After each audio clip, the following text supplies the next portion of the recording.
Doctor જગદીશભાઈ ત્રિવેદીનું અભિવાદન કરીશું.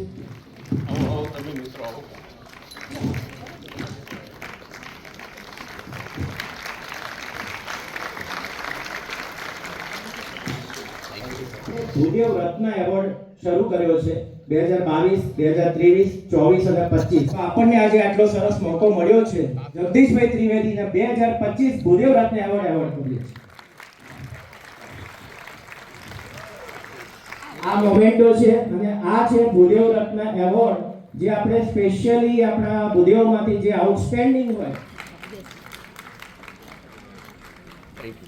તો આ ભૂદેવ રત્ન એવોર્ડ છે, જે ઉત્કૃષ્ટ આઉટસ્ટેન્ડિંગ પ્રતિભા હોય, લાઈફ ટાઈમ અચીવમેન્ટ હોય. હવે આપણે શ્રી જગદીશભાઈ ત્રિવેદીને વિનંતી કરીશું. સાનંદ માનંદ વને વસંતમ આનંદ કંદમ હતપાપ વૃંદમ વારાણસી નાથમ નાથનાથમ શ્રી વિશ્વનાથમ શરણમ પ્રપદ્ય. હર હર મહાદેવ. સૌ પ્રથમ તો ભૂદેવ કલાકાર 2025 શીર્ષક અંતર્ગત જુદા જુદા શહેરોમાં ભૂદેવો માટે યોજાયેલી આ સ્પર્ધાના આ ગ્રાન્ડ ફિનાલેમાં આ સ્પર્ધાના સૌ આયોજકો વિપુલભાઈ, ભાવિકભાઈ, દાદા અને બધા જ, અને આદરણીય જજીસ, નિર્ણાયકોની ટીમ, આ સ્પર્ધામાં જે લોકોએ ભાગ લીધો છે એ તમામ ભાઈઓ બહેનો, ભૂલકાઓ, અન્ય ઉપસ્થિત તમામ શ્રોતાજનો, તમારા વચ્ચે વધારે સમય તો નથી રહેવું, પણ એક બે મહત્વની વાત ચોક્કસ કહેવી છે, કારણ કે છેક સુરેન્દ્રનગરથી આવ્યો છું.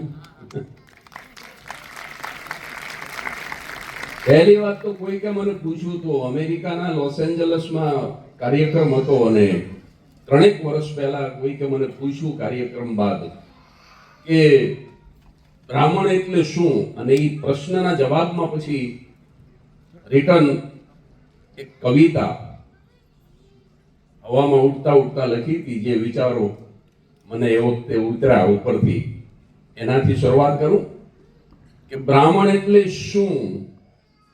ભાલે ભસ્મનું ત્રિપુંડ એટલે બ્રાહ્મણ, અને યજ્ઞશાળાનો કુંડ એટલે બ્રાહ્મણ.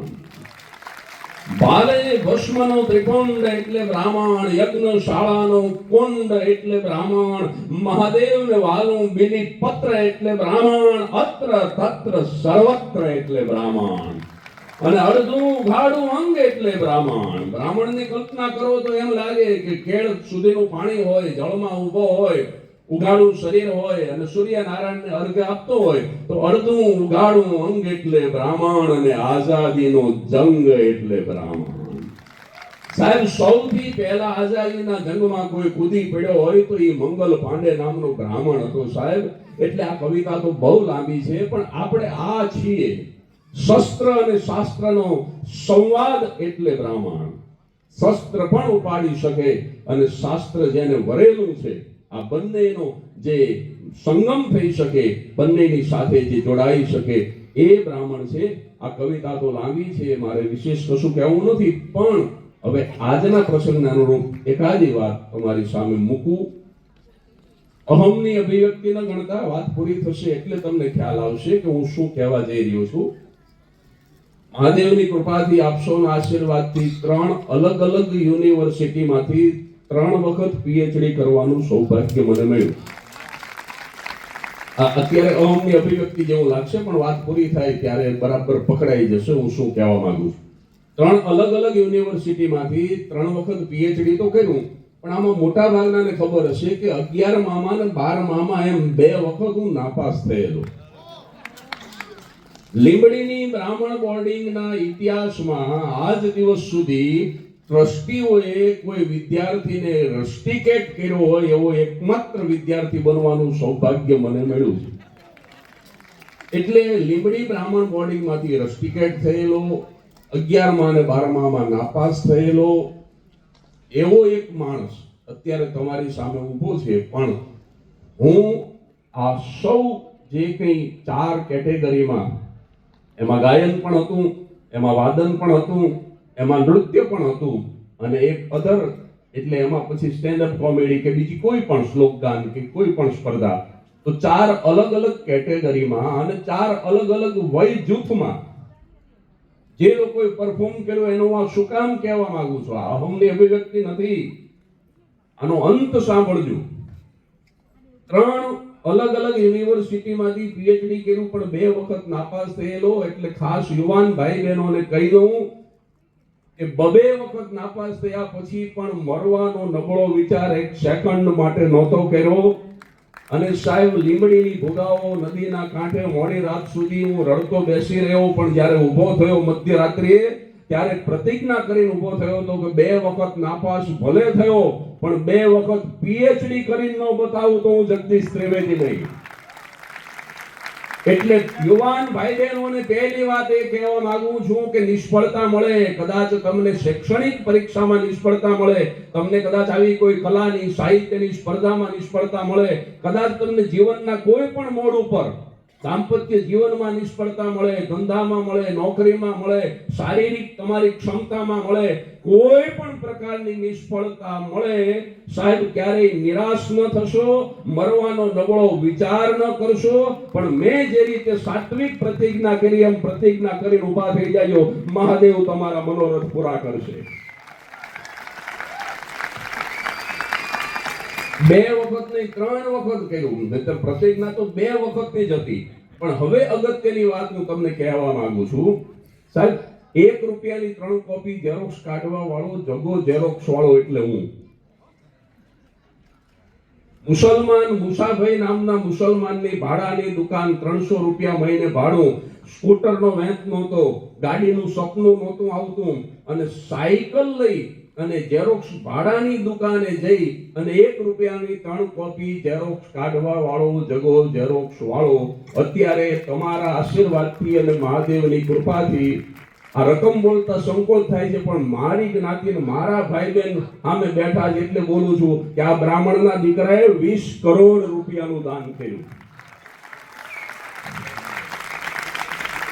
એટલે સાહેબ, સાયકલની દુકાને જતો હોય, 1 રૂપિયાની 3 કોપી ઝેરોક્સ કાઢતો હોય, એ પણ આ કરી શકે છે, એટલે નિરાશ થવાનું નથી. હવે ત્રીજી વાત, બહુ અગત્યની વાત તો ઈ છે કે કોલેજ કાળ દરમિયાન કુસંગે ચડી ગયેલો અને વ્યસને ચડી ગયેલો આ છોકરો અત્યારે સાહેબ જાહેરમાં ગામો ગામ વ્યસન મુક્તિ કરાવી શકે છે. અને આ જ જગો ઝેરોક્સ વાળો રાષ્ટ્રપતિ ભવનના દરબાર હોલમાં યશસ્વી વડાપ્રધાન નરેન્દ્રભાઈ મોદી અને આપણા ગૃહમંત્રી અમિત શાહની ઉપસ્થિતિમાં મહામહિમ રાષ્ટ્રપતિ પાસેથી પદ્મ પુરસ્કાર મેળવી શકે છે સાહેબ. એટલે આ અહમની અભિવ્યક્તિ ન ગણશો. હવે જે મારે તમને 4 વખત બોલવું પડ્યું એટલા માટે કે હું મારા વિશે આવું બોલતો હોઉં તો બહુ સંકોચ થાય કે હું કેમ બોલી શકું આ બધું, પણ એટલા માટે હું બોલ્યો છું. આજે ખાસ એક આ વાત છે એટલા માટે બોલ્યો છું. એટલે હવે હું અંત તરફ જઈને મારી વાત પૂરી કરી દઉં. આ બધું જ જે કંઈ મારા જીવનમાં બન્યું,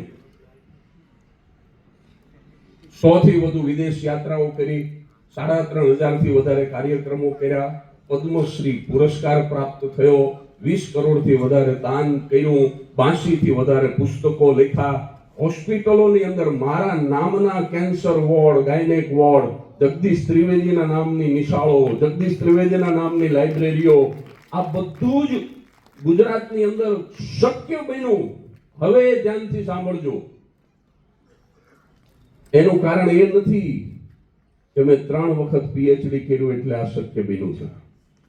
હું એજ્યુકેશનનો વિરોધ નથી કરતો, એજ્યુકેશન જરૂરી છે, સારામાં સારું એજ્યુકેશન પ્રાપ્ત કરવું જરૂરી છે, પણ હું મારા મહાદેવની સાક્ષીએ મારા જ્ઞાતિજનોને એક વાત કહેવા માંગુ છું કે આ બધું જ જો કરી શીખો હોય તો એનું કારણ હું કલાકાર હતો, કલા પ્રત્યેની મારી પ્રીતિ હતી, સંગીત પ્રત્યેની મારી પ્રીતિ હતી, સાહિત્ય પ્રત્યેની મારી પ્રીતિ હતી. જો મેં કલાને પ્રેમ ન કર્યો હોત, જો મેં સંગીતને પ્રેમ ન કર્યો હોત, જો મેં નાટકને પ્રેમ ન કર્યો હોત તો અત્યારે તમારી સામે પદ્મશ્રી જગદીશ ત્રિવેદી નો ઉભો હજી હું જગો ઝેરોક્સ વાળો હોત. એટલે સાહેબ તમે કંઈક એવું બનીને બતાવો સમાજને કંઈક બનીને બતાવો, અને એના માટે તમે પછી સાહિત્યમાં રસ લો, અભિનયમાં, કલામાં, વાદનમાં, નૃત્યમાં, નાટકમાં, તમને જે બીજી પ્રવૃત્તિ છે શિક્ષણ સિવાયની ઇતર પ્રવૃત્તિ, એવી કોઈ ને કોઈ એક ઇતર પ્રવૃત્તિમાં સાહેબ તમે રસ લેતા થઈ જાઓ. અને જે શિક્ષણ સાથે સંકળાયેલા છે શિક્ષકો છે એને હું કહી દઉં કે તમારા બાળકોને, તમારા વિદ્યાર્થીઓને સાહેબ ભણાવવાની જરૂર નથી. એની અંદર શું ટેલેન્ટ પડી છે એ શોધીને બહાર કાઢવાની જરૂર છે સાહેબ. એજ્યુકેશનનો મતલબ જ ટુ એજ્યુકેટ, એટલે જે અંદર છે એ બહાર કાઢવાનું, એમાં કંઈ નાખવાનું નથી. જે પડ્યું છે એ બહાર કાઢવાનું. એક 5 વર્ષનો છોકરો ક્લાસરૂમ ની બહાર બેઠો હતો, મેં કીધું અંદર જતો રે, મન કે અંદર ન જવાય. મેં કીધું કેમ? મન કે અંદર ભણાવે છે. સાહેબ ભણાવવાના નથી, એની અંદર શું ટેલેન્ટ છે? આ સારો ગાયક થઈ શકે એમ છે, આ સારો એક્ટર થઈ શકે એમ છે, આ સારો મ્યુઝિશિયન થઈ શકે એમ છે, આ સારો ડાન્સર થઈ શકે એમ છે, આ સારો એન્જિનિયર, આ સારો ડોક્ટર, આ સારો શિક્ષક થઈ શકે એમ છે. એની અંદર જે પ્રતિભા પડી છે એ શિક્ષકોએ શોધી એની લાઈન બતાવી દેવાની છે. મારી નિષ્ફળતા ત્યાં સુધી મને મળી જ્યાં સુધી મને મારી સાચી લાઈન ન મળી, અને જે દિવસે મને મારી સાચી લાઈન મળી પછી મેં પાછા ફરીને જોયું નથી. પછી સતત પ્રગતિ જ મળી, સતત સફળતા જ મળી. એટલે તમને બધાને તમારી ટેલેન્ટનું ભાન થાય, તમને તમારી નિપુણતાનું જ્ઞાન થાય, તમને કોઈ એવો ગુરુ મળે, તમને કોઈ એવો માર્ગદર્શક મળે, એ તમારા વડીલ હોય તો ભલે, તમારો શિક્ષક હોય તો ભલે, તમારો વિદ્યાગુરુ, કલાગુરુ હોય તો ભલે, પણ એ તમને કહી દે કે આની અંદર તું આગળ જઈશ. અને પછી એકલવ્યની જેમ કદાચ એકલા મથી પડવું પડે તો એકલા મચી પડજો, પણ તમે ચોક્કસ લક્ષ્ય સુધી પહોંચી શકશો. અહીંયા મને બોલાયો, મારું સન્માન કર્યું, કરવાનું જ ન હોય, કારણ કે આ મારો સમાજ છે, આ મારી જ્ઞાતિ છે, આ મારા ભાઈ બહેન છે. અહીંયા હું આ બધું, આ તો મારે બોલવું પડ્યું એટલા માટે, મને બોલવામાં સંકોચ થાય. આ બધું મેં જે કે મારા વિશે વર્ણન કર્યું, પણ એટલા માટે મારે બોલવું પડ્યું કે ત્યાં સુધી પહોંચી શકાય, પણ કોઈ એક કલાનો સંગ હોય તો પહોંચી શકાય સાહેબ. બાકી એકલા કોઈ ઉદ્યોગ કરીને કદાચ કરોડો રૂપિયા કમાઈ જાય તો એ સમાજ યાદ નથી રાખતું, પણ આવો કોઈ રૂખડ કદાચ કાંઈ લીધા વગર આપીને જતો રહે તો એને સમાજ આખી જિંદગી યાદ કરે છે સાહેબ. એટલે તમે સમાજ પાસેથી શું લીધું એ અગત્યનું નથી, તમે સમાજને શું દીધું એ અગત્યનું છે. એટલે બધા જ જે કંઈ આમાં હતા, નાનેથી લઈ અને મોટી ઉંમર સુધીના, એ બધા જ પોતાના જીવનની અંદર ખૂબ જ પ્રગતિ કરે. હવે અમુક તો એવાય હતા કે એમને હવે કંઈ એમાં સ્પર્ધા જીતી અને હવે કલાકાર થવાની કે હવે કેરિયર બનાવવાની ઉંમર નહોતી.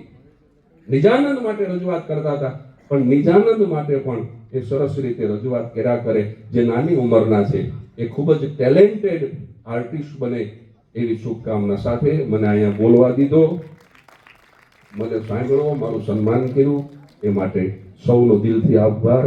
એકવાર પ્રેમથી આપણે હર હર મહાદેવનો નાદ કરીએ. નમઃ પાર્વતી પતય હર